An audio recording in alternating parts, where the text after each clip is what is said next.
Αν βλέπεις αυτό το βίντεο, δεν είναι τυχαίο. Κάτι μέσα σου συντονίζεται με αυτό το μήνυμα. Κάτι έχει ήδη αφυπνιστεί και ψάχνει απαντήσεις. Νιώθεις πως είσαι διαφορετικός, πως βλέπεις τον κόσμο με τρόπο που λίγοι καταλαβαίνουν. Και κάποιες φορές αυτό σε κάνει να αισθάνεσαι μόνος, παρεξηγημένος, αποκομμένος. Μα τίποτα από όλα αυτά δεν συμβαίνει τυχαία. Δεν είσαι απλώς ένας άνθρωπος που αναζητά. Είσαι μια ψυχή που έχει επιλέξει να θυμηθεί ποια είναι.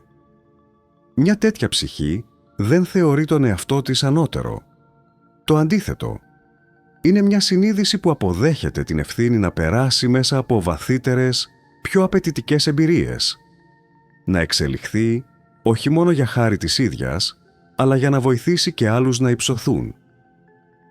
Είναι σαν, πριν έρθεις εδώ, να συμφώνησες πως θα περάσεις δοκιμασίες που θα ξυπνούσαν μέσα σου τη δύναμη και τη σοφία που κρύβεις.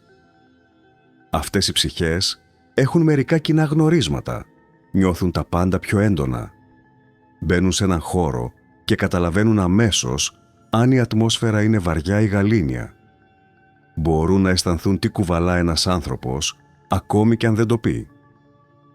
Η διαίσθησή τους είναι κοφτερή, σχεδόν προφητική, κι ας φαίνεται παράλογη στα μάτια των άλλων. Νιώθουν συνδεδεμένες με τη φύση, με το σύμπαν, με κάτι αόρατο αλλά απέραντα οικείο. Πώς όμως καταλαβαίνεις ότι περνάς μια πνευματική δοκιμασία? Αν προσέξεις, υπάρχουν σημάδια. Τα γεγονότα μοιάζουν ενορχιστρωμένα, όχι τυχαία. Αγγίζουν ακριβώς τις πιο ευάλωτες πλευρές σου και εμφανίζονται πάντα τη στιγμή που νομίζεις πως έχεις κάνει πρόοδο. Είναι σαν το σύμπαν να σου ψιθυρίζει. Ας δούμε τώρα αν είσαι πραγματικά έτοιμος. Η πρώτη δοκιμασία είναι το ξύπνημα της συνείδησης. Έρχεται ξαφνικά σαν να άναψε μέσα σου ένας διακόπτης. Ο κόσμος που ήξερες αρχίζει να καταρρέει, όχι εξωτερικά, αλλά εσωτερικά. Αρχίζεις να βλέπεις πέρα από τις μάσκες των ανθρώπων, πέρα από τις κοινωνικές αυταπάτες, πέρα από την ψευδαίσθηση ότι όλα είναι φυσιολογικά. Το ξύπνημα συμβαίνει όταν η ψυχή δεν αντέχει πια να προσποιείται ότι κοιμάται. Ξεκινάς να ρωτάς τα πάντα. Γιατί κάνω μια δουλειά που δεν με εκφράζει? Γιατί ζω σχέσεις που με αδειάζουν? Γιατί νιώθω αυτό το κενό, ακόμη και όταν έχω ό,τι οι άλλοι θεωρούν ευτυχία? Αυτές οι ερωτήσεις δεν είναι θεωρητικές. Είναι φωτιά που καίει μέσα σου και ζητά απάντηση. Και εκεί καταραίει ό,τι πίστευες πως ήσουν. Συνειδητοποιείς ότι έζησες χρόνια ακολουθώντας ρόλους, επιθυμίες και προσδοκίες που δεν ήταν δικές σου. Και τότε έρχεται η μοναξιά, όχι η συνηθισμένη, αλλά μια βαθιά πνευματική μοναξιά. Οι συζητήσεις που κάποτε σε διασκέδαζαν, τώρα μοιάζουν κενές. Οι άνθρωποι γύρω σου συνεχίζουν να κυνηγούν τα ίδια δράματα, αλλά εσύ δεν μπορείς να συμμετέχεις. Προσπαθείς να ταιριάξεις, μα νιώθεις σαν θεατής σε μια ταινία που δεν σε αφορά πια. Οι σχέσεις αρχίζουν να αλλάζουν. Όχι επειδή θέλεις να πληγώσεις, αλλά γιατί δεν μπορείς να παίζεις τον παλιό σου ρόλο. Ο άνθρωπος που χαμογελούσε μηχανικά, που γελούσε με αστεία για να μην φανεί ξένος, που συμμετείχε σε συζητήσεις απλώς για να μην απομονωθεί, δεν υπάρχει πια. Πέθανε τη στιγμή που ξύπνησες. Και οι γύρω σου το αισθάνονται. Μερικοί θα προσπαθήσουν να σε τραβήξουν πίσω, γιατί η αλλαγή σου τους τρομάζει. Μα δεν μπορείς να ξαναφορέσεις το παλιό σου δέρμα. Το ξύπνημα φέρνει και ένα δώρο που στην αρχή μοιάζει κατάρα, μια τρομερή ευαισθησία. Νιώθεις τα συναισθήματα των άλλων, την ένταση ενός χώρου, ακόμα και την ενέργεια ενός βλέμματος.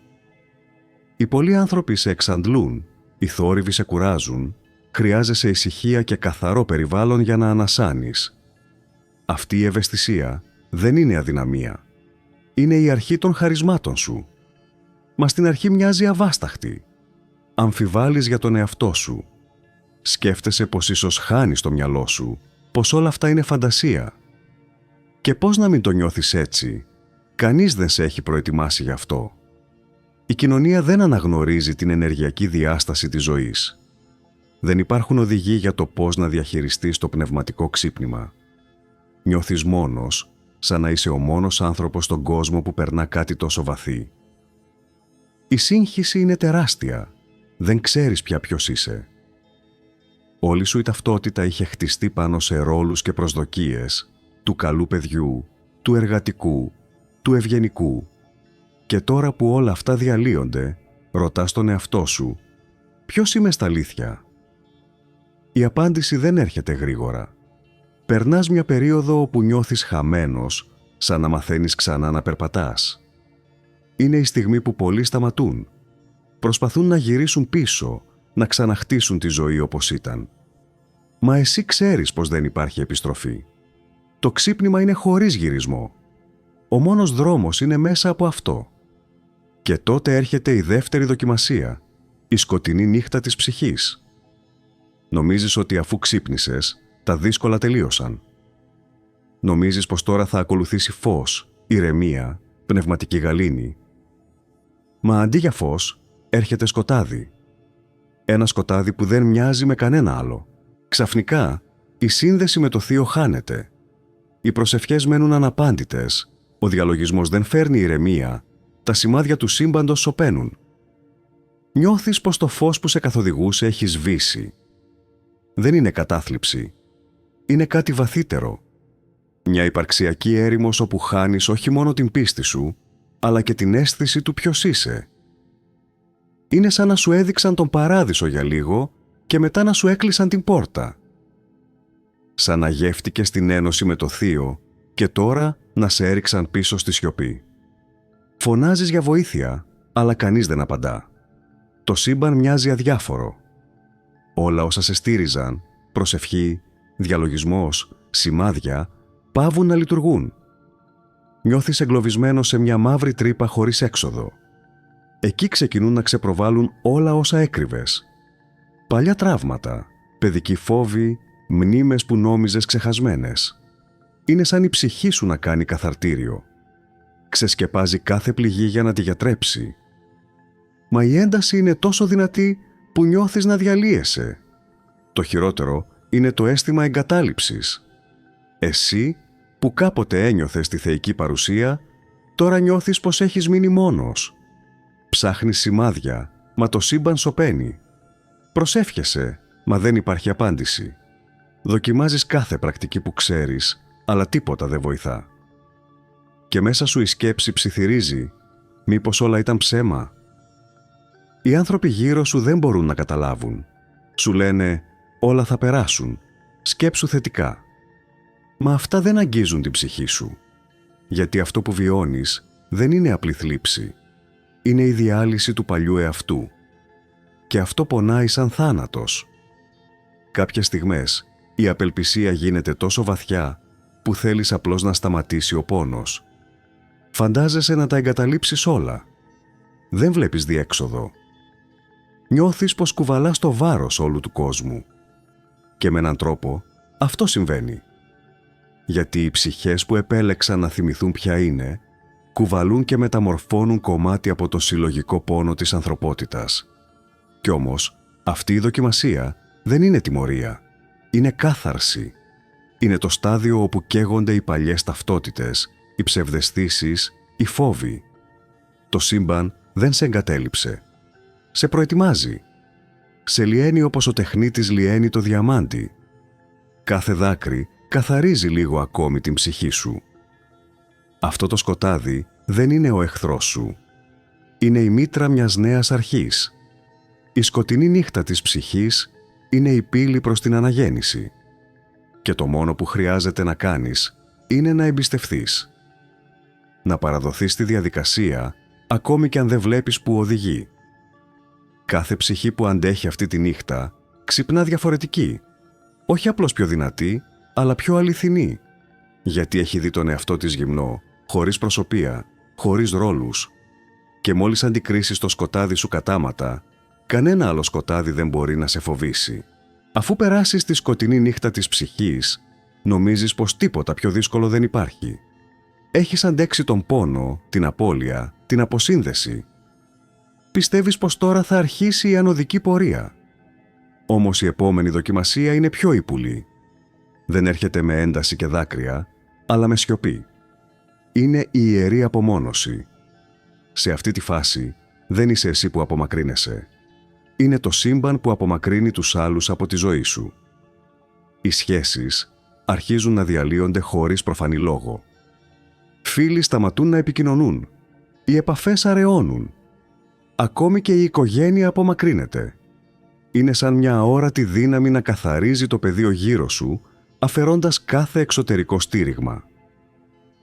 Δεν πρόκειται για τιμωρία, αλλά για εκπαίδευση. Όσο είχες ανθρώπους γύρω σου, στηριζόσουν σε αυτούς. Έπαιρνες επιβεβαίωση, έβρισκες νόημα μέσα από τις αντιδράσεις τους. Τώρα το σύμπαν σε καλεί να σταθείς μόνος. Να ανακαλύψεις ότι ό,τι αναζητούσες έξω υπάρχει ήδη μέσα σου. Αρχικά αντιστέκεσαι. Προσπαθείς να κρατήσεις τις σχέσεις ζωντανές. Στέλνεις μηνύματα που μένουν αναπάντητα. Προτείνεις συναντήσεις που δεν γίνονται ποτέ. Αναρωτιέσαι αν έκανες κάτι λάθος. Μα δεν έκανες. Αυτό είναι το σχέδιο. Το μάθημα είναι να στηριχθείς στη δική σου εσωτερική δύναμη. Οι άνθρωποι που πίστευες πως θα είναι πάντα δίπλα σου, απομακρύνονται ακριβώς τη στιγμή που τους χρειάζεσαι. Οι φίλοι χάνουν το ενδιαφέρον τους. Οι συνεργάτες αποστασιοποιούνται. Ακόμη και οι δεσμοί της καρδιάς χαλαρώνουν χωρίς εξήγηση. Είναι σαν να γίνεσαι αόρατος στον κόσμο. Μιλάς και κανείς δεν ακούει. Υπάρχεις, αλλά κανείς δεν σε βλέπει. Η οικογένεια, που υποτίθεται ότι είναι το ασφαλές σου λιμάνι, δεν σε καταλαβαίνει. Οι αλλαγές σου τους φοβίζουν. Σου λένε πως έχεις αλλάξει, πως δεν είσαι πια ο ίδιος, πως έχασες τον δρόμο σου. Κάθε οικογενειακή συνάντηση γίνεται άβολη. Νιώθεις ξένος μέσα στο ίδιο σου το σπίτι. Ο άνθρωπος που ήσουν τους ήταν οικείος. Ο άνθρωπος που γίνεσαι τους προκαλεί αμηχανία. Κι έτσι αρχίζει η σιωπή.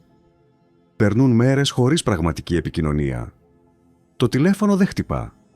Τα κοινωνικά δίκτυα μένουν άδεια. Οι ώρες κυλούν αργά και το σπίτι σου γίνεται ένας καθρέφτης που αντικατοπτρίζει την εσωτερική σου μοναξιά. Μιλάς μόνος σου, απλώς για να ακούσεις μια ανθρώπινη φωνή. Νιώθεις σαν την τελευταία ψυχή πάνω στη γη. Αυτή η μοναξιά είναι διαφορετική. Δεν είναι έλλειψη συντροφιάς. Είναι μια εσωτερική έρημος που σε αναγκάζει να αντικρίσεις τον εαυτό σου χωρίς περισπασμούς. Εδώ μαθαίνεις τη διαφορά ανάμεσα στη μοναξιά και στη ιερή απομόνωση. Η μοναξιά είναι έλλειψη, κενό. Η ιερή απομόνωση είναι κάλεσμα. Είναι η στιγμή που η ψυχή σου λέει «Κοίτα μέσα σου. Εδώ βρίσκεται ό,τι ζητάς». Στην αρχή πονάει, νιώθεις εγκαταλελειμμένος. Μα όσο περνά ο καιρός, αρχίζεις να ησυχάζεις. Μαθαίνεις να απολαμβάνεις τη σιωπή, να μιλάς με τον εαυτό σου με καλοσύνη, να βρίσκεις παρηγοριά μέσα σου. Και κάπου εκεί, μέσα στην απομόνωση, γεννιέται η πιο δυνατή σου πλευρά. Ανακαλύπτεις πως μπορείς να σταθείς μόνος. Πως μπορείς να είσαι ο ίδιος η συντροφιά σου, ο φίλος σου, ο σύμμαχός σου. Μαθαίνεις να σε φροντίζεις, να σε παρηγορείς, να σε ενθαρρύνεις. Και τότε η απομόνωση πάβει να είναι φυλακή. Γίνεται ναός. Ένα ιερό μέρος όπου συναντάς τον εαυτό σου χωρίς μάσκες. Η ιερή απομόνωση είναι μοίηση. Είναι ο τρόπος του σύμπαντος να σε διδάξει πως δεν είσαι ποτέ πραγματικά μόνος, γιατί κουβαλάς το θείο μέσα σου. Όταν μάθεις αυτό το μάθημα, τίποτα δεν μπορεί να σε κλονίσει. Γιατί ξέρεις πως όποιος κι αν έρθει ή φύγει από τη ζωή σου, η πιο σημαντική σχέση που έχεις είναι αυτή με τον εαυτό σου και το άπειρο μέσα σου. Και τότε, όταν νομίζεις πως βρήκες ξανά την ισορροπία σου, έρχεται η τέταρτη δοκιμασία. Αυτή δεν είναι σιωπηλή. Είναι θορυβώδης, ομή και οδυνηρή. Ονομάζεται δοκιμασία του πόνου. Ξαφνικά αρχίζουν οι απώλειες. Χάνεις τη δουλειά σου χωρίς προειδοποίηση. Τα οικονομικά σου καταραίουν. Οι σχέσεις σου διαλύονται. Άνθρωποι που αγαπάς αρρωσταίνουν ή φεύγουν από τη ζωή. Ακόμη και η υγεία σου κλονίζεται χωρίς εξήγηση. Νιώθεις πως το σύμπαν αφαιρεί ένα-ένα όλα όσα πίστευες πως χρειάζεσαι για να είσαι καλά. Κάθε απώλεια σε γονατίζει. Πονάς σε σώμα και ψυχή. Ακόμη και το σώμα σου αρχίζει να αντιδρά. Εμφανίζονται πόνοι χωρίς ιατρική αιτία, ασθένειες που οι γιατροί δεν μπορούν να εξηγήσουν. Είναι σαν κάθε κύτταρό σου να ξαναγράφεται. Γιατί αυτό ακριβώς συμβαίνει. Το σώμα καθαρίζει, μετασχηματίζει, μεταφέρει όχι μόνο τον δικό σου πόνο, αλλά και το βάρος προηγούμενων γενεών. Γίνεσαι σφουγγάρι που απορροφά και εξαγνίζει τον συλλογικό πόνο. Οι υλικές απώλειες είναι εξίσου οδυνηρές. Ό,τι απέκτησες με κόπο φαίνεται να διαλύεται. Το σπίτι, τα χρήματα, οι σταθερές που σου έδιναν ασφάλεια χάνονται. Βρίσκεσαι σε καταστάσεις που ποτέ δεν φανταζόσουν. Νιώθεις εκτεθειμένος, αδύναμος, ταπεινωμένος. Το εγώ σου συντρίβεται. Και αυτό είναι ακριβώς το νόημα. Η ζωή σε ξεγυμνώνει από τα πάντα για να δεις τι μένει όταν όλα χαθούν. Είναι μια επώδυνη αφαίρεση. Σου παίρνει το περιττό για να σου δείξει το ουσιαστικό. Κάθε τι που χάνεις, σε φέρνει πιο κοντά σε εκείνο που δεν μπορεί ποτέ να χαθεί. Ο πόνος σε μαθαίνει πράγματα που καμιά θεωρία δεν μπορεί να διδάξει. Σου δείχνει τη διαφορά ανάμεσα στη γνώση και στη σοφία. Η γνώση είναι λέξεις. Η σοφία γεννιέται μέσα από τις πληγές. Μέσα από τον πόνο μαθαίνεις συμπόνια. Όχι τη θεωρητική, αλλά τη βαθιά, εκείνη που πηγάζει από την εμπειρία του ίδιου του πόνου. Δεν μπορείς πια να κρίνεις κανέναν, γιατί έχεις νιώσει ο ίδιος τι σημαίνει να λυγίζεις. Και τότε, σιγά σιγά, κάτι αλλάζει. Ο πόνος αρχίζει να μεταμορφώνεται. Δεν τον βλέπεις πια ως εχθρό, αλλά ως δάσκαλο. Καταλαβαίνεις πως σε καθαρίζει, σε εξαγνίζει, σε ξαναγεννά. Είναι η φωτιά που καίει ό,τι δεν είσαι. Κάθε δάκρυ που πέφτει σε κάνει πιο ελαφρύ. Κάθε απώλεια ανοίγει χώρο μέσα σου για κάτι καινούριο. Ο πόνος γίνεται ιερός όταν σταματήσεις να τον πολεμάς. Όταν καταλάβεις πως είναι ο αλχημιστής που μετατρέπει τη σκιά σε φως. Και τότε συνειδητοποιείς ότι, όσο κι αν πόνεσες, δεν θα άλλαζες τίποτα. Γιατί μέσα από αυτόν ανακάλυψες ποιος είσαι. Άθραυστος, αιώνιος, θεϊκός. Η τέταρτη δοκιμασία τελειώνει μόνο όταν αποδεχτείς πλήρως τη δύναμη της απώλειας. Όταν μπορείς να πεις ναι, ακόμη και στον πόνο, γιατί βλέπεις μέσα του τη μεταμόρφωση. Και τότε το σύμπαν σε οδηγεί σε μια ακόμη πιο απαιτητική φάση. Έρχεται η πέμπτη δοκιμασία, η αναμέτρηση με το εγώ και τις σκιές σου. Εδώ το ταξίδι γίνεται εσωτερικό και ανελαίητο. Μετά από τόση κάθαρση, νομίζεις πως γνωρίζεις τον εαυτό σου. Αλλά τώρα το σύμπαν σου δείχνει όσα αρνήθηκες να δεις. Είναι σαν να σε φέρνει μπροστά σε έναν καθρέφτη που δεν μπορείς να αποφύγεις. Αντικρίζεις πλευρές του εαυτού σου που έκρυβες, διέγραφες, πρόβαλες στους άλλους. Ο θυμός, η ζήλια, η ανάγκη για έλεγχο, η περηφάνεια, όλα βγαίνουν στην επιφάνεια. Και αυτό είναι σοκ. Γιατί νόμιζες πως τα είχες ξεπεράσει. Τώρα βλέπεις καθαρά πως πολλά από όσα θεωρούσες αρετές ήταν καλωστημένες μάσκες. Η καλοσύνη σου έκρυβε ανάγκη αποδοχής. Η γενεοδωρία σου είχε μέσα της φόβο απόρριψης. Η πνευματικότητά σου κουβαλούσε ίχνη υπεροψίας. Το ψεύτικο εγώ αρχίζει να καταραίει. Και αυτό πονά περισσότερο απ' όλα. Δεν μπορείς πια να προσποιείσαι. Δεν μπορείς να παίζεις τον ρόλο του δυνατού, του ευγενικού, του ισορροπημένου. Όλα τα συστήματα άμυνάς σου σταματούν να λειτουργούν. Νιώθεις γυμνός μπροστά στον κόσμο, χωρίς φίλτρα, χωρίς προσωπείο. Μερικές μέρες νιώθεις πως νικάει η ψυχή. Άλλες, το εγώ ξαναπαίρνει τον έλεγχο. Ζεις μια εσωτερική μάχη που σε εξαντλεί. Συνειδητοποιείς πως όλα όσα σε ενοχλούν στους άλλους είναι καθρέφτες δικών σου πλευρών. Ο υπερόπτης που σε θυμώνει καθρεφτίζει τη δική σου κρυμμένη υπεροψία. Ο χειριστικός άνθρωπος που απορρίπτεις καθρεφτίζει τη δική σου ανάγκη να ελέγχεις. Και τότε καταλαβαίνεις κάτι θεμελιώδες. Ο κόσμος γύρω σου είναι απλώς αντανάκλαση του κόσμου μέσα σου. Αυτό το στάδιο είναι το πιο απαιτητικό, γιατί σε καλεί να αγκαλιάσεις τα αντίθετα μέσα σου. Να δεχτείς ότι είσαι φως και σκοτάδι, καλοσύνη και οργή, ευαισθησία και δύναμη. Δεν σημαίνει να παραδοθείς στη σκιά, αλλά να τη γνωρίσεις. Όταν την αγκαλιάσεις με κατανόηση, μεταμορφώνεται. Ο θυμός γίνεται αποφασιστικότητα. Ο φόβος γίνεται διορατικότητα.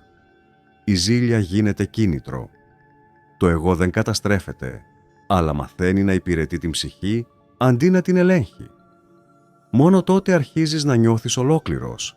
Δεν χρειάζεται πια να παριστάνεις τον τέλειο, μπορείς να είσαι αληθινός. Και μέσα από αυτή την αυθεντικότητα ξεκινά κάτι νέο. Οι δυνάμεις σου αρχίζουν να ξυπνούν.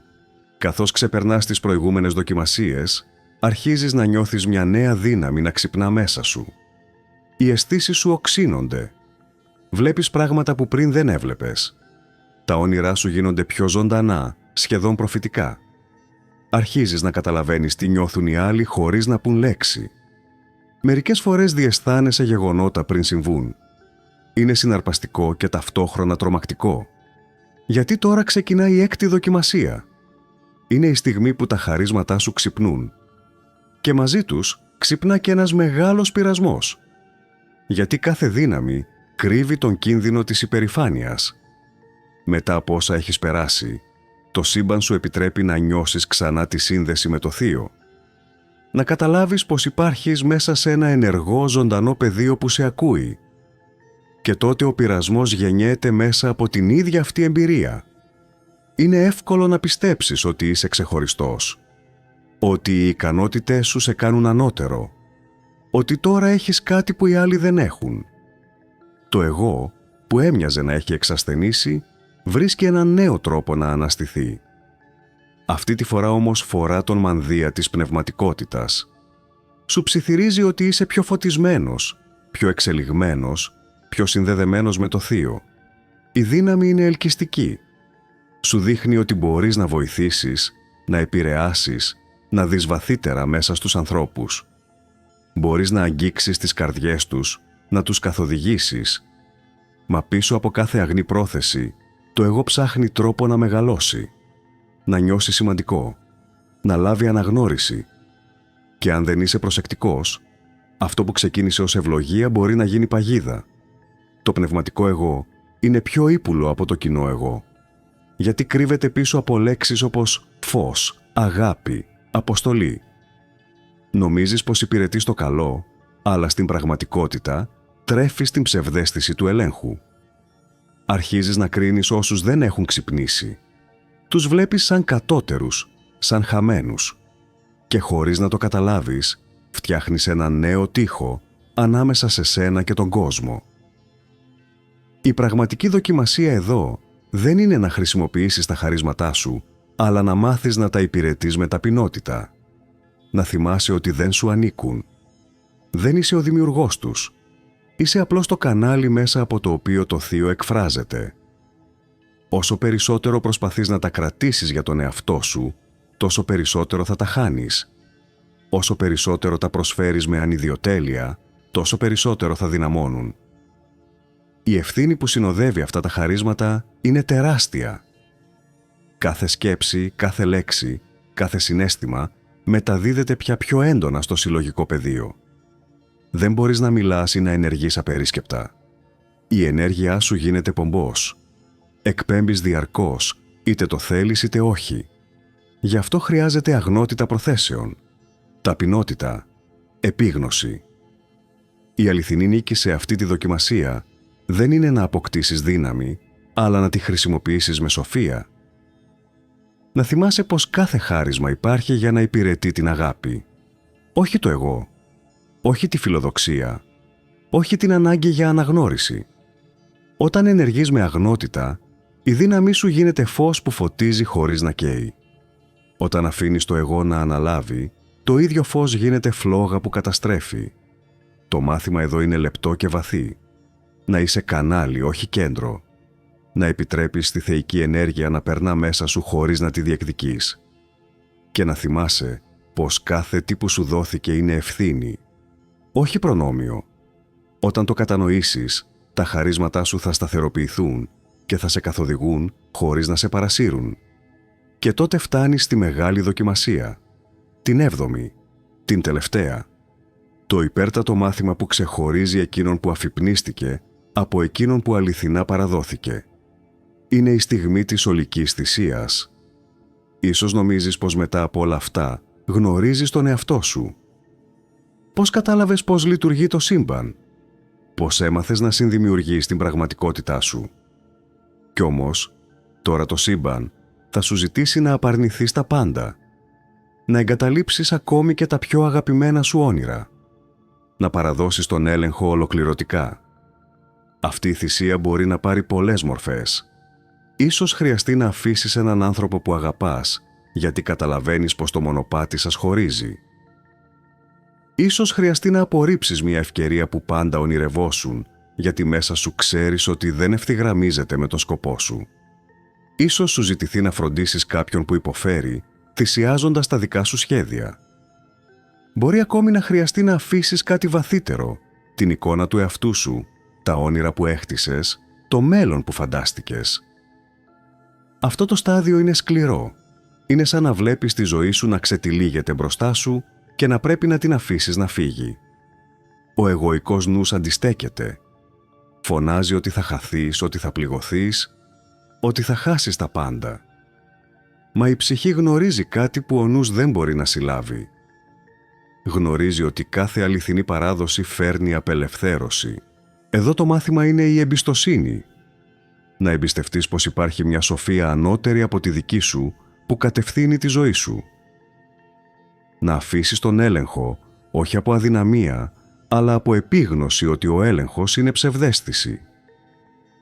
Να επιτρέψεις το ρεύμα της ζωής να σε οδηγήσει εκεί όπου πρέπει, ακόμη κι αν δεν ξέρεις που πηγαίνεις. Είναι σαν να ήσουν για χρόνια ο σκηνοθέτης της δικής σου ιστορίας και τώρα να σου ζητείτε να παραδώσεις το σενάριο.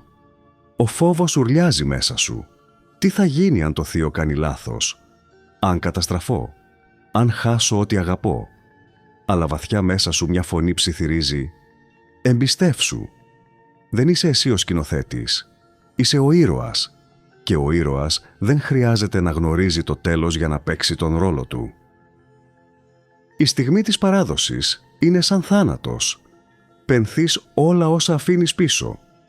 Νιώθεις ότι θάβεις το ίδιο σου το μέλλον. Όμως αυτή η ταφή δεν είναι τέλος. Είναι αρχή. Είναι ο σπόρος που πρέπει να πεθάνει για να γεννηθεί το δέντρο. Και τότε, στο απόλυτο κενό, συμβαίνει το θαύμα. Το σύμπαν ανταποκρίνεται. Η ζωή δεν παίρνει, μεταμορφώνει. Το όνειρο που άφησες επιστρέφει με άλλη μορφή, πιο αγνή, πιο αληθινή. Η σχέση που έχασες ανοίγει τον δρόμο για έναν δεσμό βαθύτερης αγάπης. Η ευκαιρία που απέρριψες αντικαθίσταται από κάτι που ευθυγραμμίζεται πλήρως με την ψυχή σου. Η θυσία αποδεικνύεται απελευθέρωση. Όταν παραδίνεσαι με καθαρή καρδιά, δεν χάνεις τίποτα. Απλώς αφήνεις πίσω σου ό,τι δεν σου ανήκει πια. Και τότε αρχίζει η πραγματική ελευθερία. Δεν ζεις πια ως άνθρωπος που προσπαθεί να έχει πνευματικές εμπειρίες. Ζεις ως πνεύμα που βιώνει την ανθρώπινη εμπειρία. Δεν αναζητάς πια το φως, γιατί καταλαβαίνεις ότι ήσουν πάντα φως. Και κάπου εκεί, μετά από όλα αυτά τα στάδια, γεννιέται μια βαθιά κατανόηση. Όλα όσα πέρασες, ο πόνος, η μοναξιά, οι απώλειες, οι φόβοι, δεν ήταν τιμωρίες. Ήταν η εκπαίδευσή σου. Η ψυχή σου σε έβαλε σε κάθε μάθημα για να μπορέσεις να θυμηθείς ποιος είσαι. Για να μπορείς τώρα να βοηθάς κι άλλους να θυμηθούν. Δεν μπορείς να καθοδηγήσεις κάποιον μέσα σε σκοτάδι που δεν έχεις διασχίσει. Δεν μπορείς να θεραπεύσεις έναν πόνο που δεν έχεις νιώσει. Δεν μπορείς να εμπνεύσεις αληθινή ελπίδα αν δεν έχεις δει την απελπισία. Όλα όσα πέρασες ήταν η μοίησή σου. Η φωτιά που σε έκανε καθαρό αγωγό. Κι έτσι φτάνεις στην αλήθεια. Δεν πέρασες αυτά τα στάδια για τον εαυτό σου μόνο. Η ψυχή σου τα επέλεξε για να μπορείς να είσαι φως για τους άλλους. Η αποστολή σου δεν είναι να ξεφύγεις από τον κόσμο, αλλά να γίνεις φάρος μέσα του. Να δείχνεις πως η μεταμόρφωση είναι δυνατή, ότι υπάρχει φως ακόμη και μέσα στη νύχτα. Οι άνθρωποι που θα συναντήσεις από εδώ και πέρα δεν έρχονται τυχαία. Θα δεις στα μάτια τους το ίδιο σκοτάδι που κάποτε είδες στο δικό σου. Και τότε θα καταλάβεις γιατί πέρασες όσα πέρασες. Για να μπορείς να τους κοιτάξεις χωρίς κρίση, να τους πεις «ξέρω» και να το εννοείς. Γιατί πράγματι ξέρεις. Έχεις περάσει από εκεί. Η παρουσία σου γίνεται φάρμακο. Δεν χρειάζεται να πεις πολλά. Η ενέργειά σου μιλάει. Οι λέξεις σου έχουν βαρύτητα, γιατί δεν προέρχονται από θεωρία, αλλά από εμπειρία. Όσοι σε πλησιάζουν, νιώθουν πως υπάρχει κάτι μέσα σου που καταλαβαίνει. Και αυτό τους θεραπεύει. Δεν χρειάζεται να προσπαθήσεις να αποδείξεις τίποτα. Η ίδια σου η ύπαρξη μαρτυρεί την αλήθεια. Οι πληγές σου έγιναν παράθυρα από που περνά το φως. Οι ουλές σου έγιναν ιστορίες ελπίδας. Το σκοτάδι που κάποτε σε τρόμαζε έγινε ο χώρος όπου ανθίζει η σοφία. Τώρα βλέπεις πως ποτέ δεν ήσουν μόνος. Υπάρχουν κι άλλες ψυχές σαν και σένα, απλωμένες σε όλο τον κόσμο. Κάθε μια τους περνά τα δικά της μαθήματα, κουβαλώντας το δικό της κομμάτι από το φως. Μα όλες μαζί σχηματίζεται ένα αόρατο δίκτυο. Μια ζωντανή αναπνοή του σύμπαντος που εργάζεται αθόρυβα για την αφύπνιση της ανθρωπότητας. Κάθε φορά που εσύ γιατρεύεσαι, γιατρεύεται ένα κομμάτι της συλλογικής ψυχής. Κάθε φορά που συγχωρείς, ανοίγεις χώρο για να ρεύσει περισσότερη αγάπη στον κόσμο. Κάθε φορά που διαλέγεις το φως, κάποιος άλλος βρίσκει το θάρρος να κάνει το ίδιο. Είμαστε όλοι συνδεδεμένοι. Και εσύ είσαι ένας κρίκος σε αυτή τη θεϊκή αλυσίδα. Τώρα ήρθε η στιγμή να αναγνωρίσεις τη διαδρομή σου. Να τιμήσεις όλα όσα πέρασες. Να σταματήσεις να υποτιμάς τη δύναμή σου. Ό,τι έζησες είχε λόγο. Δεν ήσουν ποτέ θύμα. Ήσουν πάντα μαθητής. Και τώρα είσαι δάσκαλος. Όχι επειδή το διάλεξες με το μυαλό, αλλά επειδή το απέδειξες με την ψυχή. Η ανθρωπότητα χρειάζεται το φως σου. Όχι τέλειο, όχι αλάνθαστο. Ανθρώπινο, ζεστό, αληθινό. Μοιράσου την εμπειρία σου, το βλέμμα σου, τη γαλήνη που βρήκες μέσα από την καταιγίδα. Γιατί κάθε φορά που το κάνεις, κάποιος θυμάται ότι και εκείνος μπορεί να τα καταφέρει. Μην κρύβεσαι πια. Μην μικραίνεις τον εαυτό σου για να χωρέσεις σε έναν κόσμο που αλλάζει. Είσαι εδώ για να φωτίσεις, όχι για να προσαρμοστείς στο σκοτάδι. Η διαδρομή σου είναι το μήνυμα. Οι πληγές σου είναι οι αποδείξεις. Και η καρδιά σου είναι ο φάρος. Όσο κι αν μοιάζει μικρή η συμβολή σου, να θυμάσαι πως κάθε σπίθα έχει τη δύναμη να ανάψει μια πυρκαγιά φωτός. Το σύμπαν δεν περιμένει από εσένα να σώσεις τον κόσμο. Μόνο να είσαι αυτό που είσαι. Να παραμένεις ανοιχτός, ειλικρινής και παρών. Η ψυχή σου διάλεξε αυτή τη ζωή για να θυμηθεί. Και τα κατάφερες. Πέρασες μέσα από τη λύθη, τη δοκιμασία, τη φωτιά. Και τώρα στέκεσαι εδώ, πιο αληθινός από ποτέ.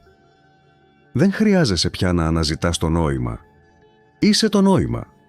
Γιατί όταν μια ψυχή θυμάται ποια είναι, ολόκληρη η ανθρωπότητα θυμάται μαζί της. Και εσύ μόλις θυμήθηκες,